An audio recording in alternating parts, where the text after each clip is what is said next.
First, more of the day's news in brief.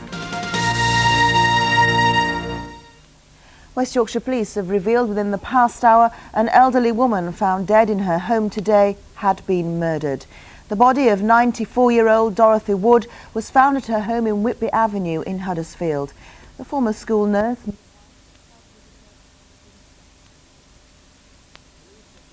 It's a 25-year-old man with the murder of a woman who was hit by a car at a...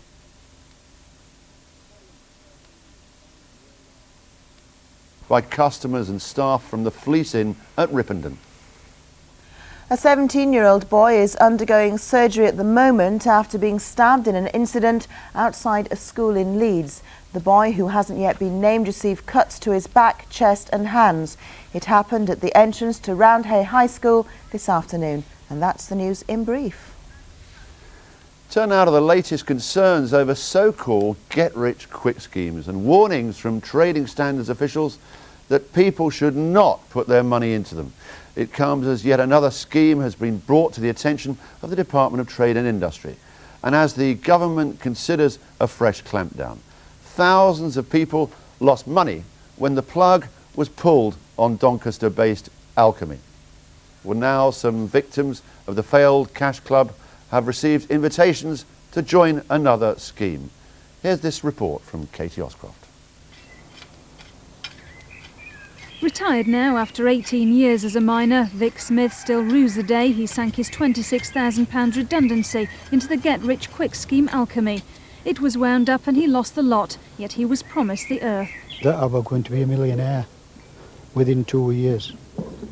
And it was all a con, because I'd got money invested abroad and it was never even set up. It was all a con from day one. Thousands of people like Vic Smith joined Alchemy at a Doncaster hotel, seduced by promises of wealth. Told they could make money simply by paying to join, then recruiting others, many people lost out. Still bitter over the thousands he may never see again, Vic Smith received a letter.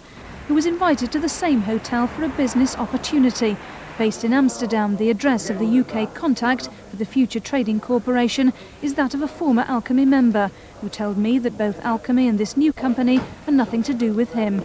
Trading standards officials have passed on information about the Future Trading Corporation to the Department of Trade and Industry. They're concerned about claims on the invitation that, for example, a £200 investment could see a return of £8,000. It was claims like these which led thousands of people to join Alchemy, and has prompted the government to consider new legislation to tighten up the law. Trading standards officers say they're in frequent touch with people who've handed over money to similar schemes and lost it. Obviously, with the Alchemy scheme, that brought it to the attention of a lot of the public, and there are schemes circulating which I'm aware of. I'm aware of a couple of names that has come to my attention over the past few weeks, and in all cases we've given out the same warnings. Don't touch them with a barge pole. I urge anyone who's thinking of joining any scheme to think again, because you will end up losing your money. Investigations into Alchemy are proving lengthy. There's little chance that Vic Smith will get his money back. Yes, Katie Oscroft reporting, and we'll keep you in touch with that story as it develops here on Calendar. We certainly will. Still to come after the break, the remarkable escape of Paula Cook from this high-speed crash, and a diamond celebration for a certain seaside holiday camp.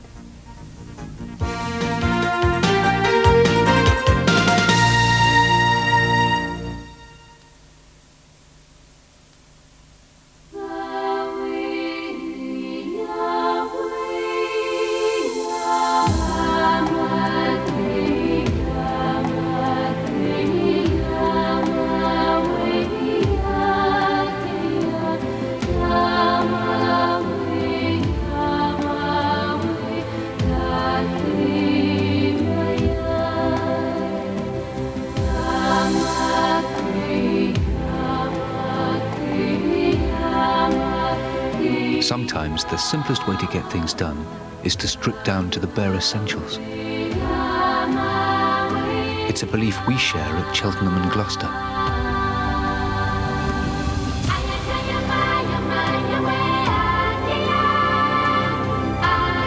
Because we're so streamlined, we're Britain's most cost-efficient mortgage lender. Mortgages from Cheltenham and Gloucester. We're run to make you richer. Wednesday's Evening Post comes with the fabulous midweek supplement, the most exciting way to plan your weekend. No wonder they all want to get their hands on it.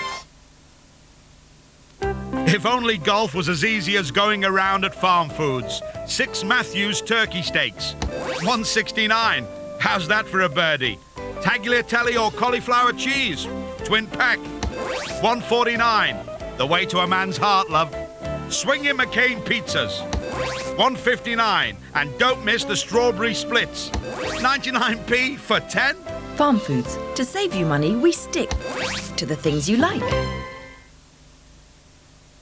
This isn't a single saving deal or a double saving deal. This is the amazing SafeStyle UK double glazing triple saving deal.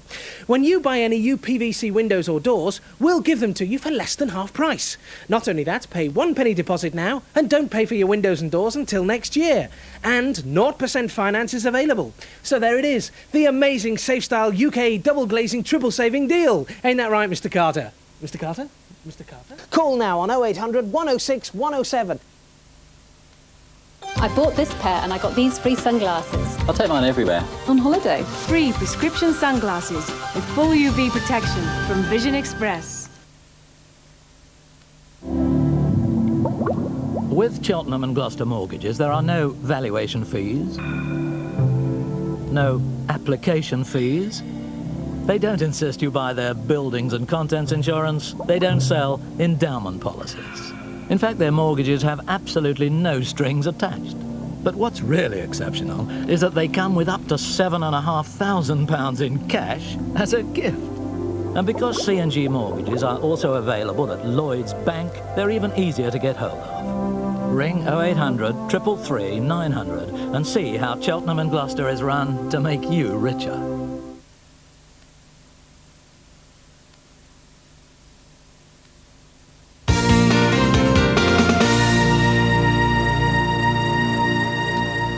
Welcome back.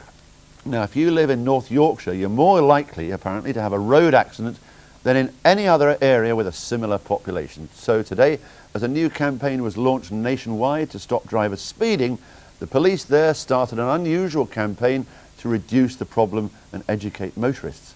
Drivers are being offered roadside lessons instead of speeding tickets. They're also being shown a video depicting the tragic consequences of driving too fast. Peter Holland has this story. This sales rep from Harrogate was late for an appointment when he was pulled up in Northallerton for doing 40 in a 30-mile-an-hour area. He was given the option of spending 15 minutes reflecting on the error of his ways at a road safety exhibition, instead of getting a fixed penalty of £40 and a 3-point endorsement on his licence. He was shown a film depicting the effect on families.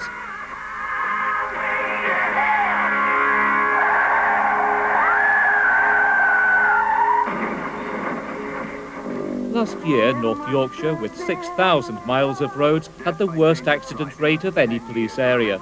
This new approach to educate, not prosecute, also involves a question and answer session on road safety.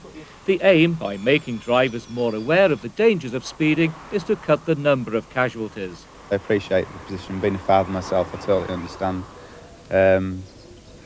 Day-to-day pressure of work as well doesn't help, and I think that's one reason why people do go from A to B a lot quicker than what they used to do. Something does happen to pull out in front of you or run out in front of you, then we've got a great problem. And if it is shown that you were travelling in excessive speed, then you stand up to a very serious charge indeed. The campaign caravan is touring many areas in North Yorkshire where speeding is a major problem. It's part of a National Department of Transport initiative with the slogan, "Speed kills, kill your speed." It will be used over the next 2 weeks. So far, no drivers have turned down the opportunity to view the video. Now, not many of us would vote to put ourselves out of a job, but that's what MPs were asked to do at Westminster today. Spencer Baptiste, the Tory Member of Parliament for Elmet, believes there are simply too many MPs for a country of Britain's size, and he thinks that the number should be drastically cut. So today he introduced a private members' bill to try to achieve his goal. As Leslie Alexander reports, most of his colleagues didn't agree. The Palace of Westminster, the heart of British democracy and home to the country's MPs, more than 600 of them. Left-wing, right-wing or anywhere in between, the claim is that there are just too many bums on parliamentary seats. It's a high-risk view for an MP to hold. Well, my hat will be in the ring along with most of my colleagues, and I'll take my chances, but I do believe very fairly that you can't preach to industry, you can't preach to local government, you can't preach to civil service the need to maintain their budgets within their existing means, and then say that as far as Parliament is concerned, we're somehow different. In the United States, with a population of 250 million, there are 538 representatives in Congress. In Britain, with just 58 million citizens, we have 651 MPs, the number rising to 659 after the next election. Mr Batiste says a cut in numbers would provide extra resources for MPs and reduce congestion at question time. His colleagues had mixed views on the subject. I think it's a gimmick on two counts really. One to increase MPs' wages and another one to try and save his skin because he's surely going to get beat at the next election. I think there is a lot of merit in the argument, given that so much of what goes on now is decided in Brussels as much as here in the United Kingdom. With the general election approaching, Callender wondered what voters in the region thought. Well, there are too many and it's all, you know, Yahoo all the way. No, what they do, I don't see any benefit from them. Had Spencer Batiste's bill been adopted, 150 MPs would have faced the sack. It failed this time, although one MP said it didn't go far enough. Who knows, maybe he'll try again next year. And there'll be more stories from the political world on Around the House here on Yorkshire Television at 11:30 tonight. A row has broken out in Scarborough over council plans to kill the town's seagulls. The birds have been accused of causing noise pollution, damaging houses by nesting in their roofs and generally causing a nuisance. But now a number of local people have come to their defence. Will Ventus has this story. They're big, noisy birds, and Scarborough has a lot of them. It's not a plague by any means, but anywhere you go in the town, you can bet there'll be a seagull somewhere nearby. But now some of Scarborough's residents have had enough. You have to live there to really find out how noisy it can be. But of course they can damage roofs by pecking and looking for nesting material. They can disturb the tiles, they can block drains with their nesting material, they can even block gas flows. There's a lot of damage they can do, not the least of which, of course, is the despoliation of the area by all the droppings. Cull the gull is the council's answer. Drug their food, collect the drowsy birds, then kill them with the lethal injection, as recommended in the government guidelines. We have every sympathy with residents that have a noise problem. However, all we ask is that they find a solution to this problem without killing the gulls. We believe there are many non-lethal alternatives available to the council, which they haven't even considered, and that's what we want them to do. You can certainly put up various wires and nets and spikes on the roofs which actually stop the birds nesting, and that's the problem. We've always said the cull will not solve the problem of rooftop nesting gulls. The only way you're going to stop that is to actually make it impossible for the birds to nest on the roofs. Save our seagulls! The anti-cull protesters say there's no support for the cull. They say the council's reacting to some 20 complaints and they've presented a 3,000-name petition against killing the birds. The council examined the issues involved today and the relevant committee is going to discuss again its cull recommendation in 3 weeks' time. A reprieve then for the birds, but perhaps they would sit less easily on the roof of Scarborough Town Hall if they knew what the councillors below them were discussing. Well, now a quick look at today's sport, and we start with the news that the Leeds Rugby League winger Jim Fallon is to return to rugby union. Fallon, you remember, originally signed from Bath in 1992, will move to Richmond at the end of the current Super League season. Now, he's one of 5 signings announced today by the ambitious London club. Others include Wigan's Scott Quinnell and the England Rugby Union forwards Ben Clark and Richard West. Leeds, well, they say that they're happy with the undisclosed amount of compensation offered by Richmond. The bank holiday weekend's always a busy time in motorsport, and it's good to be able to report several fine performances from drivers and riders from our region. However, there was also a reminder just what a dangerous business it can be. Take a look at this with Katie Oscroft. This horrific crash happened on the starting grid at Donington Park yesterday, but miraculously Paula Cook, who is British Formula 3's only woman driver, walked away without a scratch. The race was restarted and eventually won by Colombia's Jean Pablo Montoya, with Knaresborough's Darren Manning in second place and Hull's Guy Smith fourth. a result that leaves Smith second in the championship. Meanwhile, in the same meeting, Dewsbury's Richard Dean won the Dunlop Rover Turbo Cup race. We weren't pushed that hard. First lap, I had to concentrate quite hard, but as at Silverstone, the rest of them really won it for me from then on. No joy at Donington, though, for former world sidecar champion Steve Webster.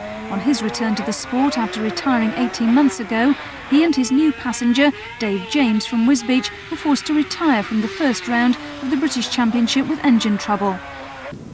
However, at Alton Park, Huddersfield's Jamie Whittam, who's won a personal battle with cancer, showed his back to form in the latest round of the British Superbike Championship. In the two races yesterday, he finished first and second to close the gap on championship leader Neil Mackenzie. Talk about courage. Now on the cricket, in Yorkshire heading for victory over Scotland to clinch a place in the quarter-finals of the Benson Hedges Cup. Michael Bevan top scored 75, their total of 270 for 7. Scotland on 140 for 8. Defeat for Derbyshire though, all out for 193. Warwickshire passed their total, 8 wickets to spare. Close finish at Northampton. Nottinghamshire made 232. Northampton now 158 for 3 after 36 overs, so it's close between those two. Well, today is a very special day for one of our region's most famous institutions. We all went there as kids. It's 60 years since the late Sir Billy Butlin opened his first holiday camp at Skeggy. To celebrate this Diamond Jubilee, Lady Butlin made a day trip to the camp to see just how things have changed and watched rehearsals of a musical written about her life with Sir Billy. Here's our reporter, Colin Brazier. They may have been the butt end of countless jokes, but down the years an estimated 1 billion holidaymakers have enjoyed the uniquely British pleasures of a Butlin's holiday. Since the first camp opened in 1936 at Skegness, the concept has continually evolved, notably to compete with cheap foreign package holidays. The chalets now look more like swanky apartments than wartime prefabs. The fairground attractions have been updated as well, bigger and brighter than Sir Billy might have dreamed of. His widow, Lady Butlin, who's seeing the camp for the first time in 25 years, is impressed with the changes. To me, I feel as if I've never been away, you know. Hasn't changed, the atmosphere is still the same, still family oriented, you know. Lady Butlin met Billy when he'd made a name for himself. He started out from a simple hoopla stall to create his giant leisure empire. It's an extraordinary tale of rags to riches captured in the Butlin story, a glitzy musical starring Alvin Stardust, chronicling Sir Billy's remarkable life. He did get a lot of acclaim when he was around. He was always in the newspapers because he was so well known. And of course, he's been dead for a while, so people just tend to forget. If you actually talk to people in the street, it's still amazing the number of people that relate to Butlins. According to Alvin, there's still nothing like a Butlin's audience. The nice thing about this is it's a family. It's like American ball games, you know, you go to see baseball and the whole family turn up and they all sit there. And when you're performing, you've got to be prepared. You can't be toffee-nosed and say like, oh no, I want my audience all sitting down. You've got to say, no, this is real people. Starring alongside Alvin Stardust is 22-year-old Tracy Shields. She says it's a challenging role because the character she's playing is still alive. I think it's strange actually playing someone who's actually alive as opposed to playing like fiction, you know like normal roles in like Les Mis or something like that. They're not real. This lady is real. If Tracy had any doubts that the First Lady of British Holidays wouldn't approve of her performance, they didn't last long. Half a century may separate them, but both have fallen in love with a man who brought joy to millions. What a fine place that was, Butlin's at Skeggy. Yeah. Still is. Should we go there? Yep, time for Christine now. We'll see you tomorrow. Good night. Bye-bye.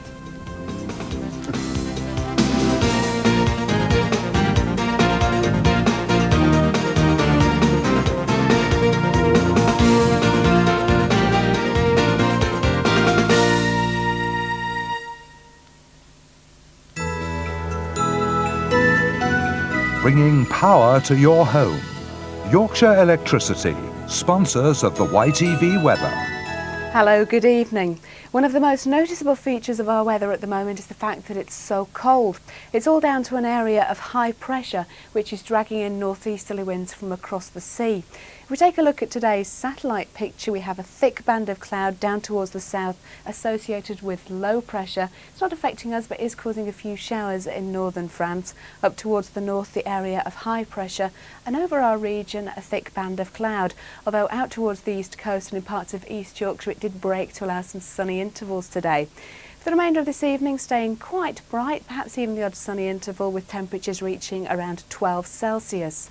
Tonight it should be staying mainly dry but cloudy, with a low temperature of around 2 Celsius. So if you are a gardener, it's worth noting there will be a ground frost. Taking a look at tomorrow's sun times then, the sun rises at 5:15, it sets tomorrow evening at 8:52. And I don't think we'll see a great change as far as temperatures are concerned. This is the temperature contour chart. The lighter areas are the cooler temperatures, so staying quite cool out towards the east coast, gradually getting warmer inland. It'll start off quite cloudy, but then towards the afternoon we'll find the sun peeping out. The top temperature tomorrow, 13 Celsius. Those are the details, here's the summary.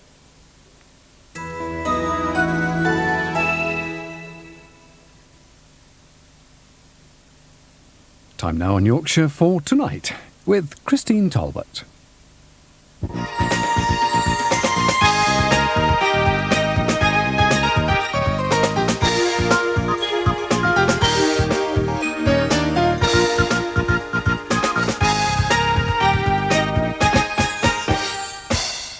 Hello and welcome to Tonight on Tuesday. Well, later in the programme, Gaynor will be putting her feet up as she tests out another alternative therapy, this time reflexology. Plus, Carolyn's going back to the 40s with a couple who believe that style's been taking a nosedive for the last 50 years. Gaynor also kicks off a brand new series on tracing your family tree, and we start with Emmerdale's Chris Chittell going in search of his ancestors. Ian Clayton's asking what the heck's that, and he's faced with torrential rain as he seeks out a North Yorkshire beauty spot.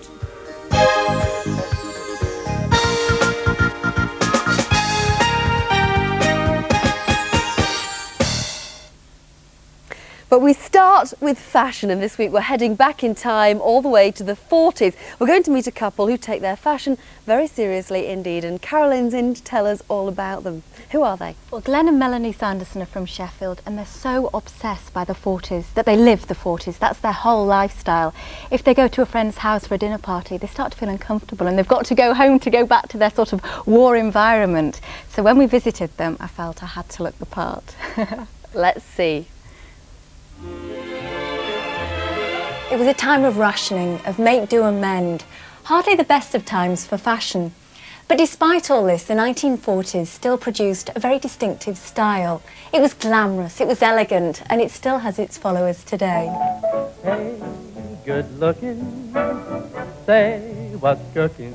Do you feel like booking sometime tonight? Hey, hey, hey, hey. Some people are content to wear the 40s look just every now and then. But for one woman in Sheffield, it's become a whole lifestyle. Melanie, how did you become interested in the 40s? Well, it all started with a little green jacket I bought from a jumble sale for a matter of, it was pence. But the colour and the cut and style of that jacket was absolutely wonderful. And it started me off looking for other pieces from the period. And when I found a piece that was typical of the 40s, it used to give me such a wonderful feeling. I just had to have it. And it's gone on from there. It's become an obsession. But what is so addictive about the 40s? I think basically what it is to me is the romanticism and the fact that people were genuine people. The ladies looked like ladies and the men looked like men. Take me through the fashions of the 40s. The ladies' fashions were absolutely wonderful. They were so feminine. The dresses had a wonderful cut, very often flowered and in beautiful fabrics like crepe and silk. They really flattered. And especially, I think, for me, the suits, the wonderful fitted jackets and the way they just used to accentuate every curve.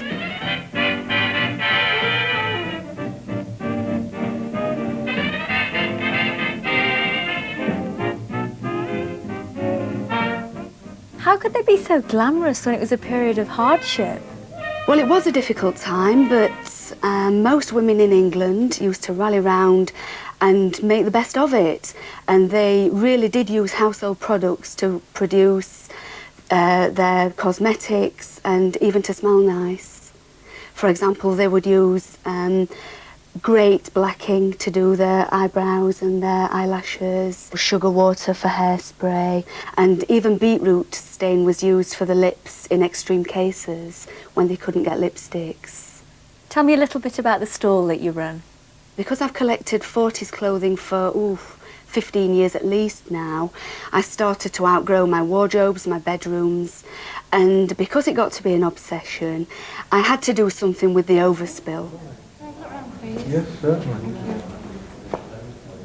Melanie's husband Glenn helps run the stall in Sheffield, and he too has become hooked by a look that's now half a century old. If I was to generalise a 40s man's look, it'd be high-waist trousers, braces, pinstripe suits, hand-painted ties as well.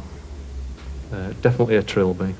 It's a style that could be criticised for being quite severe. I mean, you've hardly put any makeup on me. You feel naked, really, don't you? You do. It can be a little bit severe, but you grow with it. Although sometimes people have said, oh, it makes you look 10 years older. I can live with that, as long as I can live in the 40s. Well, I love the way you've made me up and done my hair and my outfit. It's lovely. And my makeup. But what about these white, bare legs? What can you do for those? Have you got any nice stockings for me? Oh, we don't have any stockings. What we have to use is good old gravy browning, and it can streak. So as an alternative, we will use the traditional liquid stockings. Brilliant, and that won't stain? That won't stain, and it goes on a treat. And you will give me a line, a sexy black line? Oh, yes, of course. We need an eyeliner line up the back. Brilliant. Come and do it for me then. Right.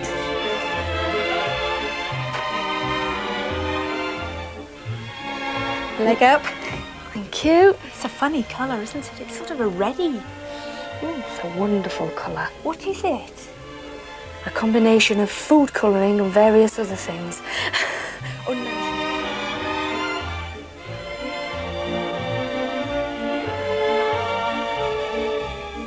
Can I have a look? There you go.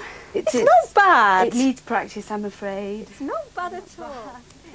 When you go to work and you work in an insurance office, do you go dressed up like this? I do, every day. Yes, I stop the traffic in the street sometimes. People turn their heads. Do you wish we could magic you back in a time capsule, back to the 40s? I certainly do. I wish I could just walk through a doorway, come out into a 1940s street and carry on living how they used to live. I'd love to do that. Well, I bet we've a few viewers at home who can remember all that very well. We're joined by Glenn and Melanie in the studio now. Glenn, first of all, I understand it's harder to get men's clothes from the 40s than women's. Why is that? Well, men tended to wear their clothes till they fell off the back. They didn't have many clothes, so they did what they could with the clothes. So where do you actually find the clothes that you do have now? There are specialist shops, but they are very few and far between, but mostly charity shops. Ah, I see. Yeah. Can I ask you, how old are you both? Well, I'm 34. And I'm 31. So you're very young. So there's nothing really in your current lives that would relate back to the 40s. Why the obsession? Nothing at all. No, that's right. That's probably one of the reasons we are trying to cling to the 1940s. It's something we haven't experienced, and we can see a glamour to it that maybe other people can't. It's not just the clothing. I noticed your house, everything. That's Where do you do right. your research? Well, I read a lot of books and a lot of magazines that I've managed to pick up from antiques fairs, etc., of the period, and it gives me wonderful ideas of how to recreate the 40s in our own home. Well, it certainly is very effective. Carolyn, did you enjoy wearing the gear? I did. My legs, I'm glad you didn't put gravy browning on them. I'd have had the dogs down the street coming and smelling and licking it off, wouldn't That I? was a problem for women, wasn't it? Yes, very much so. It did have rather a pong to it, I'm afraid. You ended up with the women coming. There's no wonder they all like the GIs when they came over with the nylons. I think I'd be very grateful for them myself. Yes, I think so. Thank you both for coming in. That was absolutely fascinating. Thank you. Thoroughly Thank you. enjoyed it. Well, most of us can remember who our grandparents were, but try to go back a bit further and the memories of them begin to fade. Well, tonight, Gaynor has a brand new series on how to go back in time. Tracing your family tree or genealogy is a pastime which can become an obsession. And in the first of our films, Emmerdale's Chris Chittell goes on the hunt for his ancestors. Now today I've travelled all the way to North Nottinghamshire to meet a fascinating man who wants to learn more about how to trace his family tree. So let's go inside. Yes, I've come to the beautiful home of Emmerdale's Mr Nasty, Chris Chitell, who's actually a very nice man indeed. Chris, we've sort of whetted your appetite, haven't we, with absolutely tracing back your family tree. What have you found out so far about the Chitell family? Well, let's go first of all back to my father, who was born in India. Forgotten, Jabalpur, I think it was. And my mother was born in Malaya, and they sort of met up when they were evacuated to get away from the Japanese. They were evacuated to India. I was about to say Japan. Wouldn't be very helpful. No, it wouldn't. And my father's father, my grandfather, was a captain in the Indian Army. So what about the name itself? Where did it actually come from? Apparently it's French-Hungarian. And the pronunciation apparently is Chitell. Right. Fatal, because I, in my infinite wisdom, informed our main receptionist at Emmerdale that it was French, and said it's, pronounce it Chitell. And since then, you can hear, if there is a telephone call for me, Mr. Chitell, Mr. Chitell is a call for you. Unbelievable. Going back, was there sort of a line of trade or profession that the family followed? Prior to my grandfather going out to India, his father had a whole line of grocery stalls or greengrocer shops in Crystal Palace, and apparently all the way down to Devon. Loads of money. He drank it all away, which is a bit of a shame, apparently. So that's about as much as you know. What about diving a bit deeper? Unfortunately, as you've gathered, I'm a bit limited in many respects. I think the best thing to do is just speak to my mum. I think that's a good idea. Yeah. All right, I'll take your advice then. My mother. Hello, Marge. Hello. Marge, what are your sort of earliest memories of the Chitell family? Embarrassingly little. What was Chris like as a little boy? He was into everything. The leader of the two boys. Into everything. Are you surprised that his career has developed as it is as an actor? No. He was always a show-off when he was a little boy. And no matter where we went, he'd try to grab the attention by dancing, or he'd do the hula hula. And do it many, many times. So what do you think about looking back at family trees? Just recently I've said to my children, and I've said to Chris as well, they must be in touch with all the family, because once we've gone, they won't know who the children's children are. I was saying to Chris the other day, do you know who this was? No. So they ought to know, because they'll never grow up knowing them. And this is my immediate family. This is Caroline, Ratbag Rebecca, and Benjamin. Ben to his mates. My stepfather George, and my mother you've already met, Marge. And good heavens above, that is frightening. Is that your father? Yes. Is it? Yes. I should have attacked my grandmothers whilst they were still alive. But you're so sort of into your own thing that the last thing you're thinking about is your past. What a gorgeous house he has. Well, tomorrow Chris meets a family history group for tips on how to trace those long-lost relatives, so watch that tomorrow. And coming up after the break, Ian Clayton's asking what the heck's that, and Gaynor will be having a little lie down to find out the secrets of the arts of reflexology. Don't go away.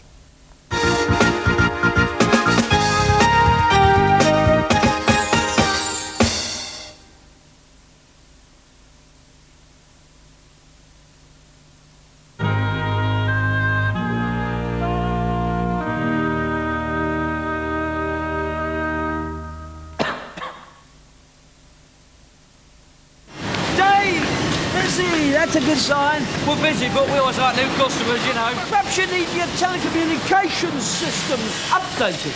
Do you mean phones? Yes. What about a BT free phone number? It's all jargon to me. I simply haven't even got time to think about it. I know, but BT's Business Connections team reckon they can help. They claim to put you straight through to an expert. Try 'em. An expert? How was it then? Well, put me straight through, gave me some good ideas. I even understood what they was talking about. And the advice was free? Yes, surprisingly. You're going to send me some information and we're going to talk again.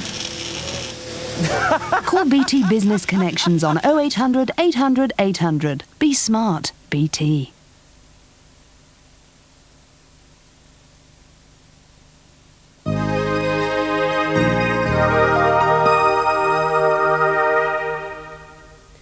Hello, welcome back. Well, for the past few months, we've sent our intrepid Ian Clayton in search of unusual buildings around our region. As it was raining last week, we sent him in a torrential downpour up the A1 to Allerton Park for the last film in our present series, and he promised us something very spectacular.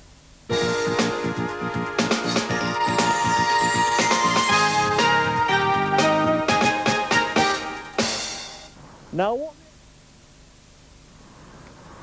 Yes, that's right, Christine.